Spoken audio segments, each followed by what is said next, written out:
채령은 가만히 앉아 차를 마시고 있었습니다.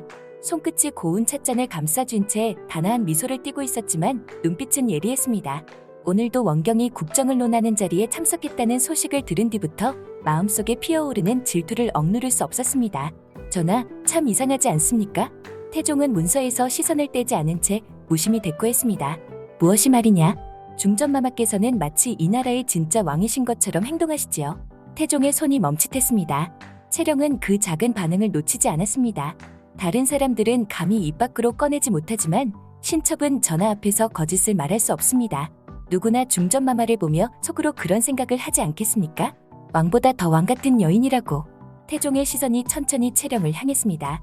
찻잔을 내려놓은 채령은 조용히 미소를 짓고 있었습니다. 한없이 부드럽고 단정한 모습, 그러나 그 속에 감춰진 날카로움을 모를 리 없었습니다.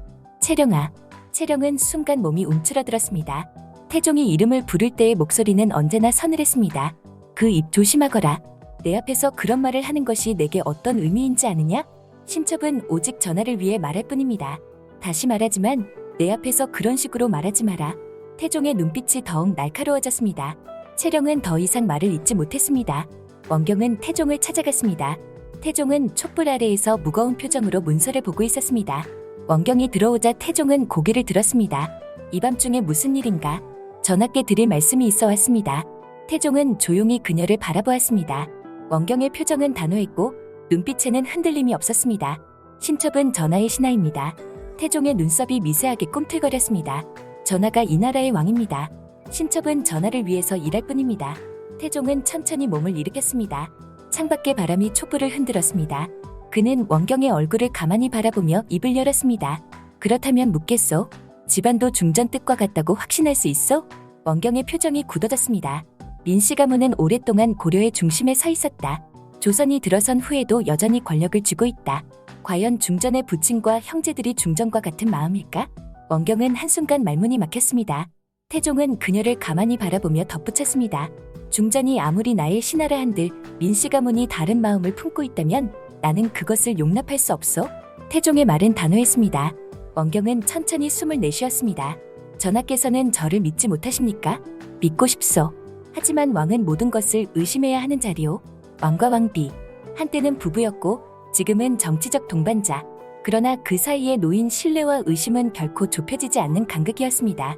늦은 밤, 민씨 가문의 사저의 은은한 등불이 밝혀졌습니다. 민무구와 민무질은 긴 하루를 마치고도 편히 쉴 수 없었습니다. 오늘도 그들은 조정의 실력자들과 어울리며 술잔을 기울였고 그 자리에서 오간 이야기들은 가벼운 농담이 아니었습니다. 그때 문이 열리며 원경이 들어섰습니다. 그녀의 얼굴에는 싸늘한 기운이 서려 있었습니다. 중전마마? 민무질이 의아한 얼굴로 원경을 바라보았습니다. 하지만 민무구는 이미 분위기가 심상치 않음을 감지했습니다.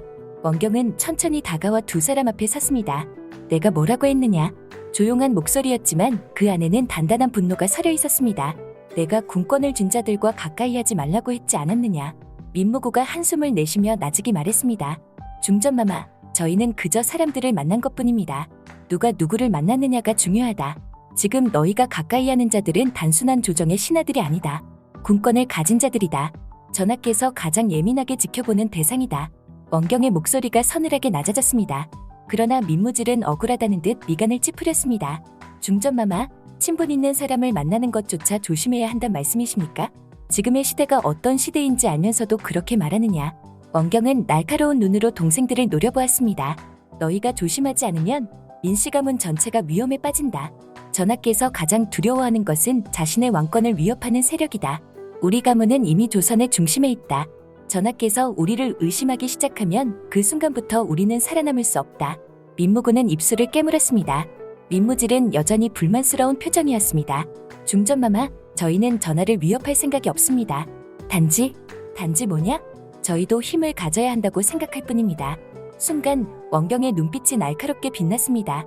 민무구는 더 이상 말을 잇지 못했습니다. 힘을 갖는 순간 그것이 전하의 눈에 어떻게 보일지 생각해 본 적이 있느냐? 침묵이 감돌았습니다.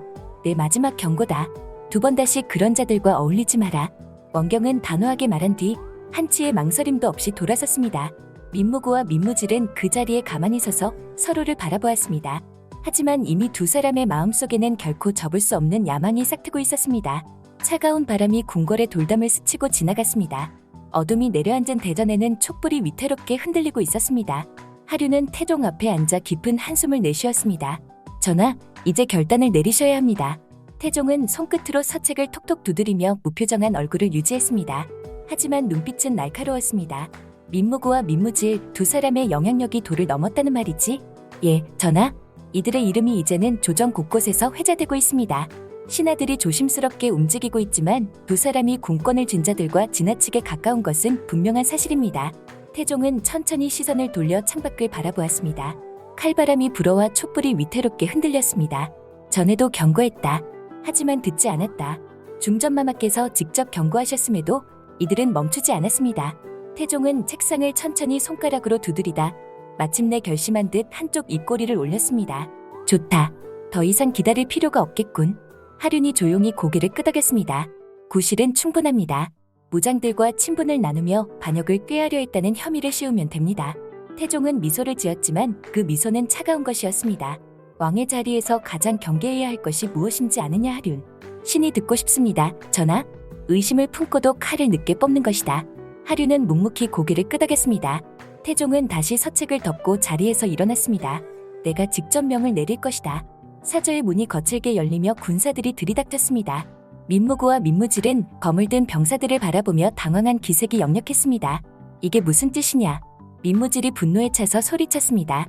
그러나 대답 대신 앞에 서 있던 내관이 차갑게 선고를 내렸습니다. 전하의 명이십니다. 민무구, 민무질 두 분께서는 무장들과 손잡고 반역을 꾀하셨다는 혐의로 체포됩니다.